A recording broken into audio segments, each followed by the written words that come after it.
Hi there, good morning. Welcome to the show. I have a special guest back here with me, my sister Crystal Bryan, and I am J. Richard Varvel, your host for the JRV Morning Show. Welcome to the show. Thank you for having me back again. You're welcome. Hello everybody out there in the internet world. And welcome to the show, everybody. So we're back. We're going to see if there's any final thoughts to our conversation that we started a little bit before, which was the girl power versus using woman power, and then the whole idea of boy power and man power, and the subtle differences, but how different actually it can really feel. You know, when I think girl power and boy power, those don't feel equal, as well as woman power and man power don't feel equal. So that's very interesting. You know, again, it's more of a feeling. It's not like, you know, there is some logic to it. You know, there is like this whole idea of the gender, the child gender being used, like the unadulthooded human use. Like, I don't know what I'm trying to, like, what, it's like,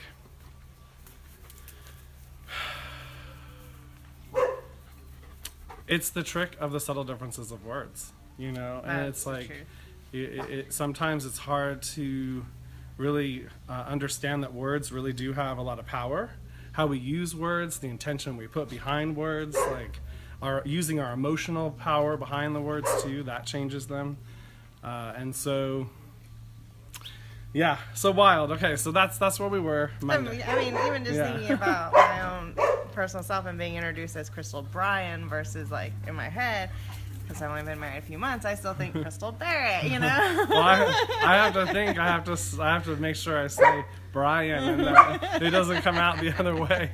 So even hearing is still just odd sometimes, and I know that I will transition over time, but still the subtle differences of females taking the male's name, and granted, we did talk about my husband taking my last name, because then it would have been Garrett Barrett.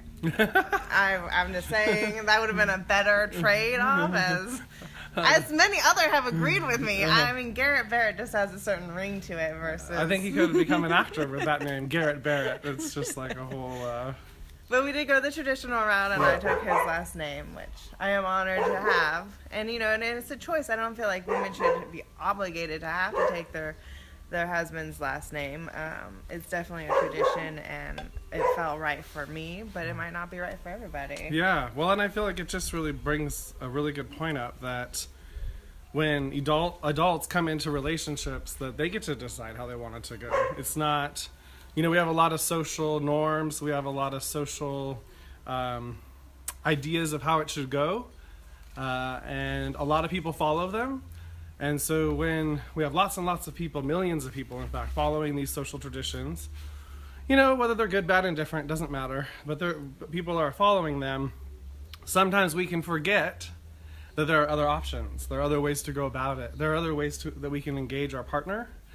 And there are other ways we can create a relationship. We can create different rules, quote unquote, different boundaries, and we can do it our own way. And so I think there's so much more flexibility with ourselves, within our relationships. And so again, getting back into the subtleties of language, you know, understanding, like, even with words are limiting. And sometimes it's, you know, we have to make up words, or sometimes we have to do some research and find better words to describe what we're talking about. And so it's just... I'm very good at making up my own words. I am too. I like making up my own words. A lot of times people look at me and think, is she dumb? Or is she brilliant? Right? Is she a genius? I'm going to go with, I'm just thinking outside the box. And people have a tendency to think in the box. And it's okay to make up your own word for situations that you feel appropriate. I mean, always use your discernment for situations and things like that. But yes. Okay, so I think... let's do the card reading of the day to just kind of finish up that thought, because we're going to get into a discussion, depending upon the time and how that flows, with the 10-day silent meditation that we did together, and sharing a little bit about our unique experience as well as our joint experience and all that. So I'm going to share my page real quick, and then we're going to pull a card. And if you have anything to say, go for it. Or you can show the dogs. Oh, dogs. Oh, Watson. He's like, oh yeah, I'll be in the shot. There's Fiona's.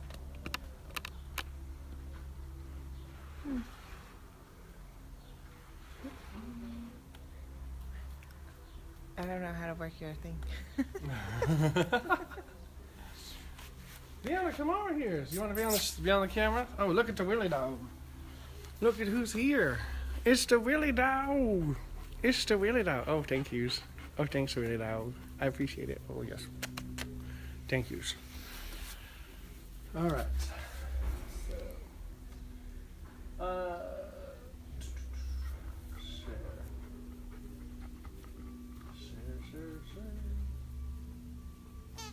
Oh, that toy.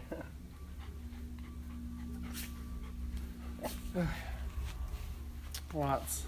So we have all the dogs here, and Watts is still, he's getting much better. As you can see, he's still working it out with Fiona. Fiona's still trying to figure out life. Hey, it's all right. Everyone can be right here. Yeah. He's like, oh, but I'm getting whipped in the face. I'm getting whipped in the face. Enough. Yeah. You too. Sit. That's hysterical. They're like, we want to be involved. We want to be involved. Garrett to the rescue. Thank you, Garrett. So, all right. So we're gonna do the card reading of the day. I'm gonna have Crystal pick the card. Goddess of Earth. On this beautiful cloudy day, which I am a fan of. I am too. Both of us are fans of cloudy, rainy, cooler days. Goddess of Earth. And I'll be posting a still shot of this on my Instagram account. So you can take a look for yourself, because there's all kinds of images that are encoded within the cards. And I know oftentimes when I look at these cards, it's like some new butterfly, giraffe, Something comes through. something new, a new color, a new something about it stands out differently. And I feel like that's part of how our intuition is talking to us, really getting into a little bit of the subtleties of doing readings. For me, that's what I'm looking for. You know, what's jumping out at me this time? What is new and different for me this time? What is coming, like, what am I intuitively seeing on the inside? You know, what sometimes, like, I have this library that my team will show me, like, where I figured something out, quote unquote, and it's worked for me. And then when I'm in a reading, it might take me back to that time in my life and show me, you know, remind me what I did. And then I know that that's part of my guidance to offer and deliver to the person. You know, that there's something in me sharing that experience, offering that experience that's going to assist that person. So that's just a little tidbit on readings and like how I particularly tune in and see them. And that's just one little part. But again, just to kind of normalize that we're all going to have that differently. I know my sister tunes in very differently than I do. We can often come to like this place of, it's not really agreement, but like, you know, where we're, you know, we know we're tuning into the same thing. We know, you know, we're getting similar feelings and vibes about it. But then there are times where we come from completely opposite places. I mean, a great example would be during the time of the fire. Oh, yeah. Before the house fire, we had done a reading the day before the house fire. And one of the things that came through with when I was doing an energy reading and session on Jay was, you need to take inventory. You need to take inventory. You need to take inventory. And I was just like, I don't know what that means, but maybe you should really do some self-evaluating, really think things through. And Jay's like, well, I just keep seeing lines of cars down the street, just all staring at our house. And lo and behold, our house caught on fire the next day, and there was a stream of cars going down our street. It was like a parade. It was wild. Then we spent the next year inventorying everything that we ever owned for insurance claims. Yeah. So sometimes things come through and they don't make sense, and they come in different ways. We were talking about the same event, but we were seeing things very differently, and it was just, we had to listen, you know, and we don't always know what the guidance means in the moment, but it's not disregarding it because, well, that doesn't apply to me right now. That doesn't make sense for me right now. And it's, you know, it's not a prediction. We're not predicting the future, but it's tuning into the energy and the flow that's coming. You know, there's always that ebb and flow. There's always that ocean that's coming out and coming in, and it's going to be happening no matter what. And so it's just finding that energy. And Well, and speaking of Goddess of Earth, our card, I think the reason why we really went into sharing that is to really make, ground this information, ground this knowledge, like ground these ways that we can tune in and make them real for us, you know, really make this usable information that we can use in our life. I know sometimes, like when I'm looking at different advertisements, because I'm trying to figure out how to, you know, advertise myself, and I see like a lot of traditional psychics, they're, you know, this disclaimer that it's just for entertainment, you know, that, you know, just as a, like kind of like a get out of jail free card, I guess, for the psychic, you know, they can say anything because it's just for entertainment. And so you know, I get that, but I feel like it's important for us to make this more real and useful, and less like prediction. Yeah, prediction, like and like focused on snapshots and only one way in which things can play out. You know, I feel like for me, I know especially in what I do, I like to connect people back to themselves so they can trust themselves, so they can hear themselves, because from there, you don't really, you know, need another person. You know, you can go ask just for someone outside of you, you know, just as a way to confirm, a way to just get some new information. But it isn't like you need it, like you have to go get it, or you don't have it, you know, like you don't personally have your own access. You must go to someone else that has the access. And that's not necessarily true. We all have ways of tuning in. How I tune in is how I tune in. You're not going to tune in like me. You're not going to tune in like my sister, but that's fine. You're going to tune in like you do. And, you know, finding ways in which to fine-tune that. Okay. So Monica says, hi, Jay. Hi, Crystal. Hey, Monica. Hello. Welcome to the show. Good morning. Goddess of Earth is the card of the day. And welcome a Goddess of Earth to the show, Monica. And so, let's see. What else do I want? Anything come to you about the Goddess of Earth? Well, I mean, talking about the 10-day meditation, that was one place that I really, really connected with her differently. And because we didn't have access to news sites and weather predictions, and we were in unfamiliar territory, and so it's like I don't know what the weather is here. And we arrived and there was snow on the ground, and it had snowed that day, and the next day it was 80 degrees. Yeah, and all the snow had melted, and it was like, whoa. And you really tune in differently when you're not being fed that constant, like, this is what's going to happen, you know, especially with the news and the weather. Like, specifically, people seem to have a real big tie to it, and I understand. I'm the same way. But when you disconnect and you have to listen to her and read her signs and see what's happening on your own to get information, you have to tune into her differently. Exactly. And it's very empowering when you find how you tune in. Yeah, that was one thing, like, because it was a 10-day and we got there Thursday, and they don't tell, you know, they don't say, you know, it's Friday, day whatever. They just say day 1, day 2, day 3. And so I had to like be like on day 6, like, okay, I got here Thursday, and then Friday, Saturday, Sunday, Monday, Tuesday, Wednesday. Oh, it's Wednesday. Okay. And this is how many days I have left. Yeah, it was like, oh dear, like, woo, this is long. Okay. Yeah. So let's see what time it is. It's 11:15. We've blown past the 11:11, but I think let's do the meditation.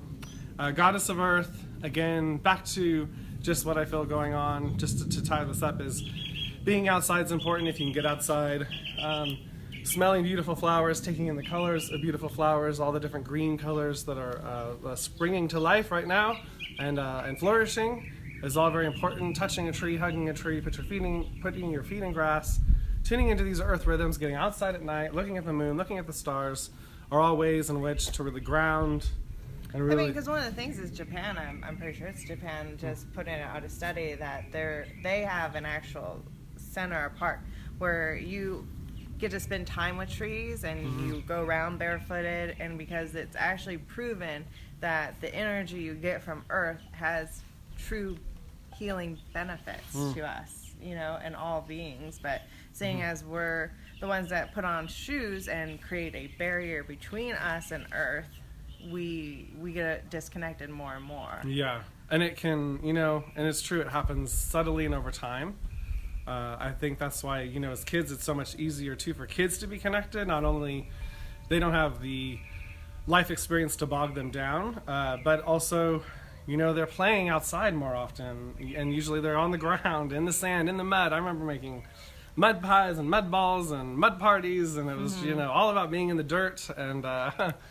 And now I can look back and see, like, oh, now I know why I was doing that. It's like that was really keeping me connected to the earth. Right. And in ways that I had no idea I was doing. I was just doing it because it was fun, and you know, I was very connected. I didn't think about it. I didn't have to give myself permission to go play in the dirt like I might have to do now from my adult place. Like, so you have to really calculate. Do I want to get dirty? Yeah, exactly. Is it worth it? Time for a shower. Yeah, seriously. And welcome to adulting. Yeah, exactly. Kind of plan those play dates for yourself still. Like, it's not just for kids. It really is still, you know, we're human beings, and Earth is our playground. We need to go play more. Agreed. Okay, so let's get into the meditation, and then we're going to continue our fun conversation about the 10-day, because there's a lot of richness. And Crystal and I had very different experiences there. Different and similar, but just different. So it will be fun to talk about some of that. So if you've expressed any interest in really shattering your reality boxes and going to something like that, where you really do step out of this reality as you know it and step into a completely different reality that you just I can't even describe until, you know, you would do that for yourself. And there were people that left every day because they just couldn't handle it. And I think because we didn't have our car, that's what kept us there. Our mom dropped us off, and it was in the hills above Fresno. So it's a little ways from home. It was away from home, and so it would have been rather inconvenient for, you know, us to have her come right back. And so, as well as because her car wasn't in the driveway, it was easy for us not to just go get in our car and escape. Day 2, I would have been gone. No doubt. Okay. So let's close our eyes. We're going to do a quick meditation today, something fun and quick with a violet flame. So I'd like you to grow roots from the base of your spine and the bottoms of your feet down into the center of Mother Earth, consciously connecting yourself with the earth energy, remembering that you are connected. You were never unconnected. It is just thoughts and belief systems and the veils of illusion that can make us feel disconnected. So this is one powerful way we can consistently tune in and empower ourselves. And the birds are saying yes to ground and do it consciously by choice and connect. Thank you, my little bird friend. He's giving us music. I feel lots of really good energy there. Lovely. Goddess Earth. She's sending us. Oh, she didn't want to be on camera. She was like, no. You just hear my music. Okay, so, all right, continuing, we're going to tune in and connect with our personal sun that is blazing within us, within our heart space. I would like you to imagine a bright sun blazing and radiating off light, your light. And I would like you to begin to grow your personal sun. It is connected to the infinite source creator energy within you. And you have a direct connection, and this energy is coming from the inside out. And I would like you to begin to expand your personal sun, brighter and brighter and bigger, growing past your physical bodysuit. And I would like you to grow it out to be 33 feet today. Again, that's 33 feet all around, above you, below you, all around you. You're in the middle. You're the one animating it. This energy is coming through you out into the physical world. Yes. This is your energy field. This is what is animating you, your personality, your personal reality as you know it, as you perceive it, as you live it.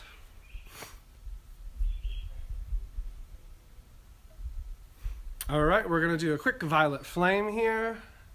I would like you to imagine a violet fire burning at your feet. This is the combination of the masculine flame and the feminine flame coming together. It's the blue and the pink coming together to make this violet color. And it's the unification of spirit. It is God's ease and grace. And within it are the patterns of perfection of the universe. And we are allowing this fire to burn at our feet, and I would like you to just now see this fire expanding and completely engulfing your personal sun that's out 33 feet and growing past that, bigger and bigger, out into the neighborhood that you're in, into the city that you're in, into the state, the country, allowing this violet color to just radiate out until it is encompassing the entire earth, above, below, out in space, taking it all the way out into the solar system, totally taking this violet color out into our all of our solar system, really giving our solar system a nice clearing. And then we're using our alchemical power to uplift and hold all these energies. And it's charging up our batteries as we do it as well. This is a boost to all life, all humanity, to the earth, and all that is living and moving through space upon her. Starship Earth.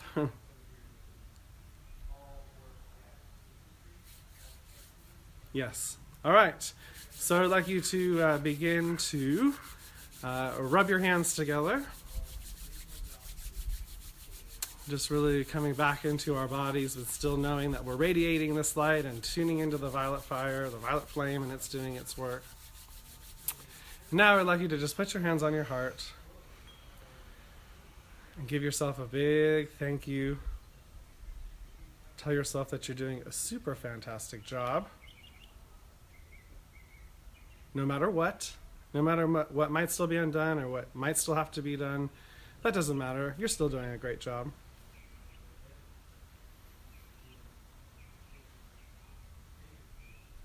And then give yourself a nice pat on the back and a big hug. And know that you're worthy, deserving, totally lovable, and that you matter. I matter. I matter. Here, let's do to come back. I matter, I matter, I really, really matter. I matter, I matter, I really, really matter. Woo! Boys, you want to be up here? Come here. Come here. Oh, they got excited. Yeah. We're moving the energy, aren't we, boys? Oh, yeah, Willie Dog. Hi to Willie Dog. Oh. You're so just. Why are you talking back? Sometimes. Why are you talking? Ooh, Willie Dog loves to give him kisses. Ooh, I love the Willie Dog kisses. Yes, I do. Welcome back from the meditation. That was a quick and easy one. It's a way we can get connected with ourselves, go deep within, and it can all happen very fast. And then the violet flame and the violet color, that violet energy, is great to work with anytime. And now, of course, Watson and Willie want to play. They got energized. Yeah. For the meditation. They feel the energy. Oh, let's see.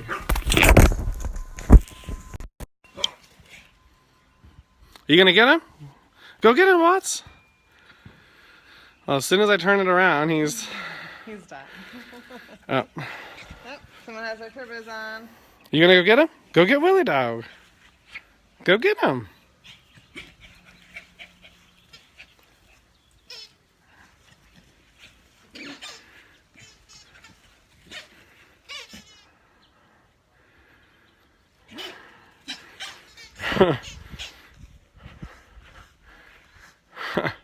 You gonna get him, Willie Dog? Are you gonna get the toy?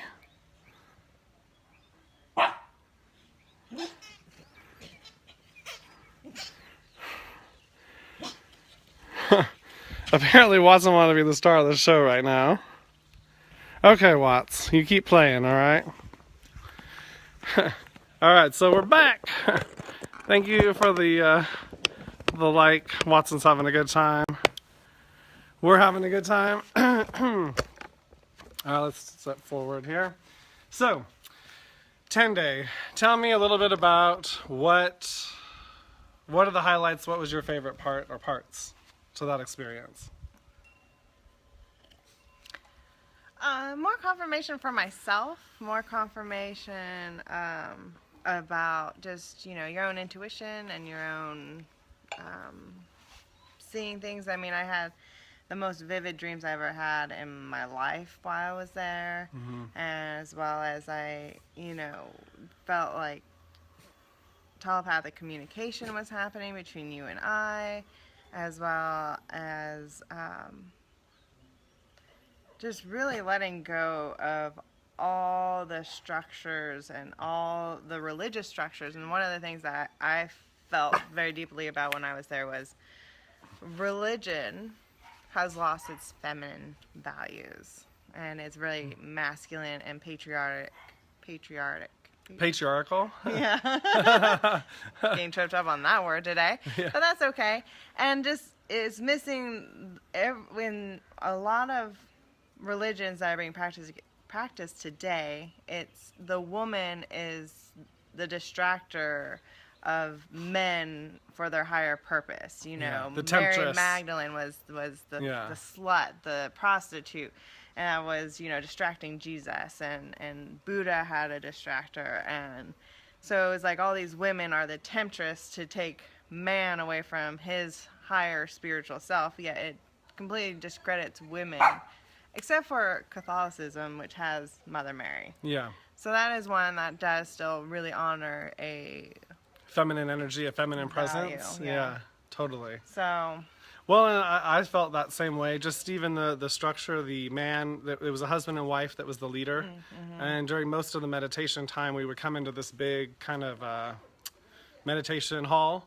Well, one of the things to state is men and women are separated. Yes, the there's whole no, time. and there's no, when we say no silent meditation, we also mean no body language, no writing, no reading, no forms of written communication, you literally, it's not about communicating anything outside of you. It's like it's all about coming back inside. And what I really learned is how invested I was in everyone else and how I was ignoring inside Jay, what was Jay thinking about, what did Jay want to do. Like, I was getting to know all that, like, in that experience, because there's a lot of distraction that comes when we're talking to one another, and we're busy in our life, and we're constantly connecting. Busy with the drama, too. Yeah, around exactly. us, televisions, music, celebrities, our friends, our family, our pets. Yeah, and drama is like a drug. It's like a drug. We're going to shoot up the drama drug, and it's like it gets our adrenaline going. It gets us feeling things. It makes us feel, even if it's not something that's super pleasant that I'm feeling, at least I'm feeling something. I know I'm alive because I'm feeling something. Well, and a lot of people like to pass judgment and say, well, at least my life isn't as bad as such and such, because you wouldn't believe what I heard about her. Yeah. What they're doing. Oh my God. Yeah. I mean, and girls, we are definitely, I think we do it a lot more than men, but men are just as guilty. I mean, they don't admit it, but they talk about more than just sports. Which is still drama, by the way. Yeah, it's just different ways in which we can, men and women, different things get us excited, different things get us, get that drama vein, or that drama drug going, but in the room was the only time that men and women were together, even though we were separated in the room. And there was the husband that led the men, the wife that led the women. Man only talked to everybody.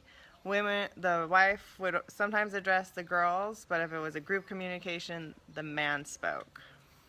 Yeah, and there was definitely a hierarchy. Like, the only time we could talk there was I think noon to 1, you could meet with the leaders and let them know, whatever issue you were having, and it was just meant to be kept limited with our words.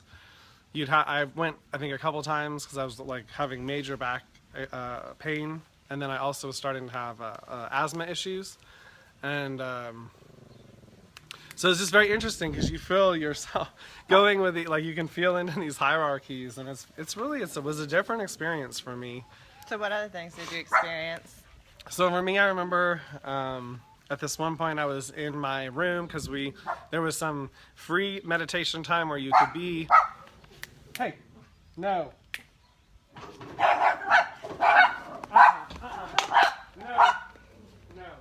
Come on. It was a lot of experiences, and the free meditation times were our only like gateway out of the regiment of, because we meditated for 12 hours a day. I mean, we started at 4 a.m.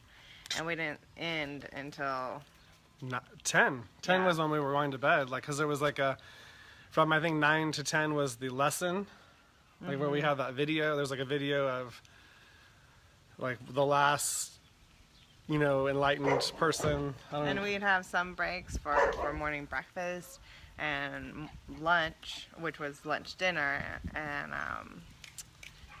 a couple other breaks for just your own free time that you could meditate if you wanted to, or you could just take a break. Yeah.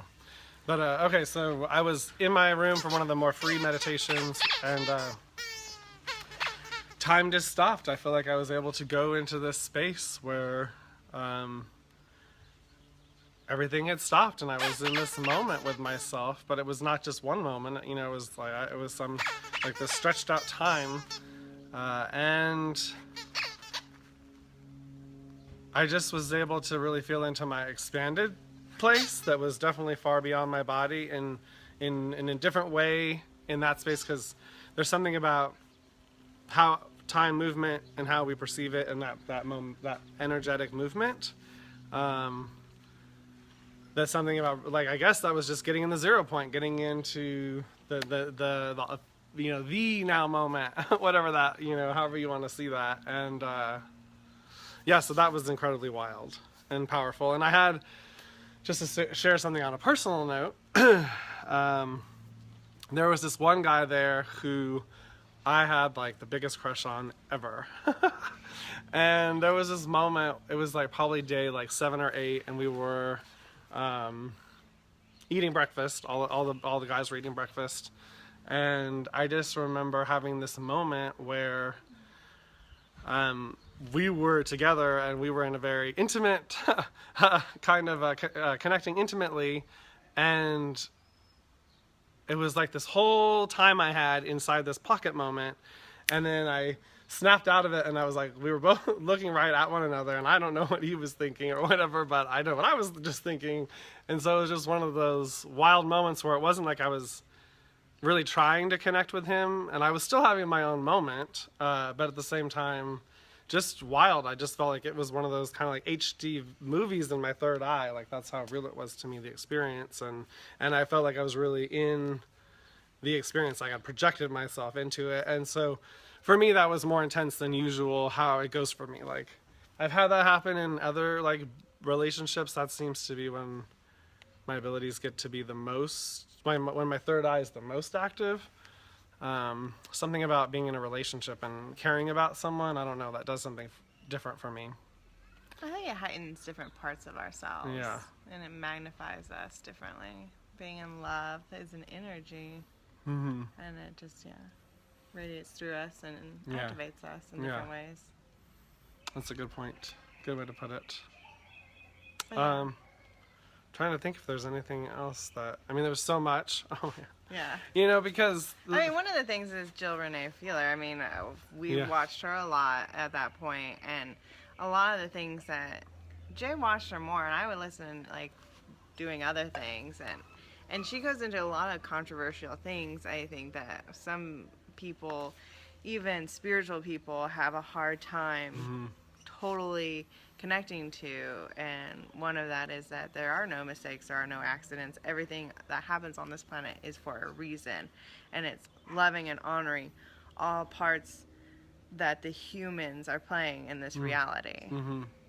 It's not judging any one type of person, and especially people that are incarcerated and in prison and the things that they do. It's not everybody's signed up for this life experience. Exactly. Everyone's playing a role, and that doesn't mean that they're less of a human because they're a criminal, or they're less of a human because they're a Syrian refugee, or they're less of a person because they're from some Middle East country, and they don't look like us, whoever you think us is.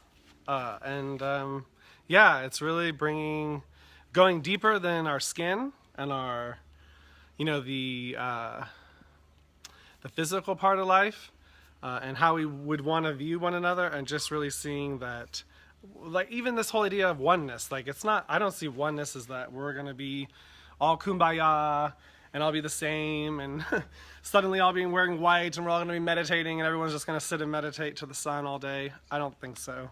That's just our reality, though. I mean, and that might happen for some people. It could. Who knows? It's true. So, and that's me being judgmental. True. Thank you for that. So there's a lot of different ways things can play out. Yeah. And it's letting people play it out how they want. Like, just like, we wouldn't want someone to come in and boss and bully us around and tell us how to live, even if we might think we know better for someone else. It's the same idea when we come bossing our way in, saying, "Oh, you should do this and you should do that. I can't believe you're doing this and I can't believe you're doing that." Who the fuck are we to be telling anybody about that? That's none of our business. Unless they're asking. It's one thing if somebody's asking us for our opinion or our perspective.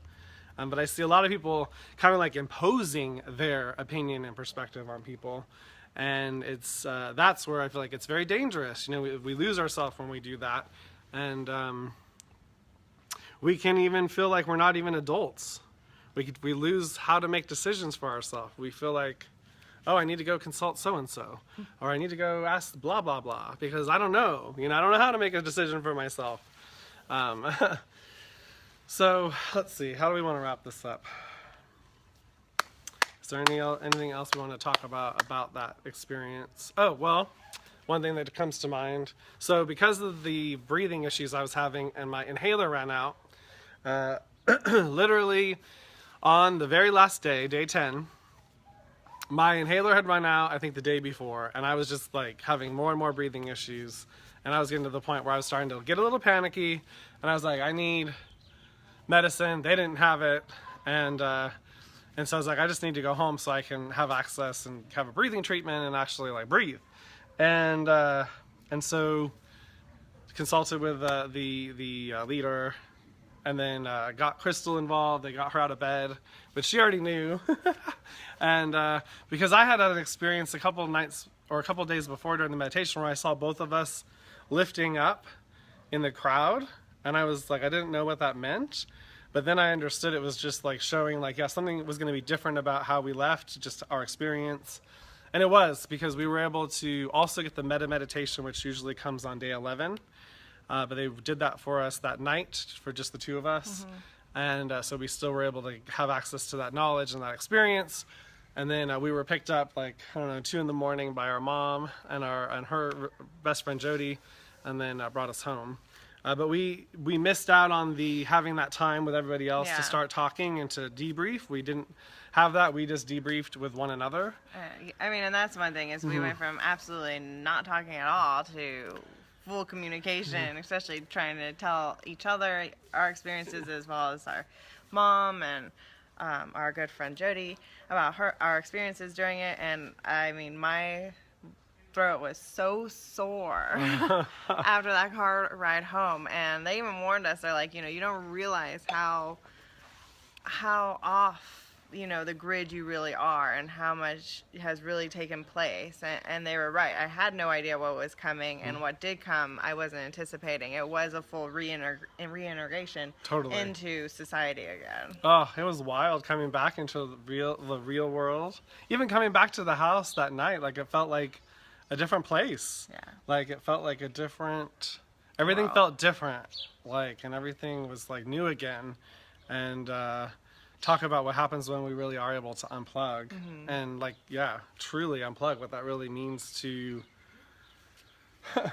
totally give ourselves the ability to have a new experience, like, and really give ourselves that ability. I know there's other ways to do that. But I just feel like the system and the process they have in place, because they take care of your meals, They take care of your lodging. You literally just get to go immerse yourself in the experience. And yes, you're meditating 10 hours a day. And it is crazy and wild and very intense. And there's some rigidity in that you have to step up to. But still very much possible. Somehow, too, we get engaged with our spiritual self that also... you know, it's kind of like one of those wild and amazing experiences you can't really get anywhere else that way. And so if I highly recommend it to anybody who wants a different life experience. So if you're curious, and I see that Gina logged on. Gina is a friend of ours from Canada who was actually roommates with my sister during that. And I don't know if you're still on, Gina, but they were cabin mates. And just happened to be able to, Crystal saw like something with her name on it, or how did that happen? That you were able to connect? Mm-hmm. So like somehow she saw her name and was able to like look her up on Facebook, and then they were able to get connected outside of the 10-day. Mm-hmm. But she's the only one that we connected with outside of that experience. Yeah. And there were people that were all over the world. There was probably like 50 to 55 men and more women. It was more, probably like 75 women. Yeah, about. So, I mean, and by the time 10 days, I mean, it was really just a skeleton of a crowd. Yeah. People were dropping left and right. Yeah. I mean, there was just, compared to how many people started, it was amazing how many people had dropped out. And it's amazing, though, like, we weren't supposed to have communication with each other, but with Gina, there was one instance when we were going to dinner, I think, or tea, and we happened to leave the cabin at the same time, and we were walking down the path to get to the building where the food was, or the tea was, and there was a squirrel in a tree, and the squirrel was throwing things down off of the tree right in front of Gina, because she was ahead of me, and she stopped and she just watched, and the squirrel was just yakking away and throwing things, and she was just sitting there laughing, and I stopped and I was laughing, and then we just, share a look. Even though it is a communication, we are sharing different energies, and it was a great break from the not talking, not interacting with anybody around you, even though you're surrounded by people the whole time. Yeah, I mean, and that is a wild point, because we were surrounded. You're not alone, but yet you're very alone in the experience, and because you're not supposed to look at each other. Nothing. You're supposed to, no body language. Yeah, looking down, and you're like, and even part of the experience was like even getting into walking around meditation, being in meditation all the time, and like what's required in our focus and attention. And so, I mean, it's not like you're not given tools. We were given tools. Every night was a new, like, there were parables and stories that really help bring like a foundational knowledge and awareness into the experience. And then just, though, all that time meditating, you're tuning into the field of the place, and they have a certain, like, we got to see like this outside view when we were exiting, because like you see all the volunteers that come in, and they do a meditation every night, and I think different times during the day to keep the energy moving, because they know how much people are releasing and letting go of as they're moving through the experience, and all the different layers that are just pouring off people because of you're meditating 10 freaking hours a day with everybody, and you're in a very high energy bubble, like it's a morphic field all to itself, and so tremendous things are happening. Again, I'm not even a Buddhist. I may go back and volunteer. I find value in the experience, but I'm not interested in necessarily taking it further. They have, I think you could go for a 40-day silent meditation, so there's different ways to really immerse yourself in that world. And that's not for me, at least not right now, and that's fine. But at the same time, something about that 10-day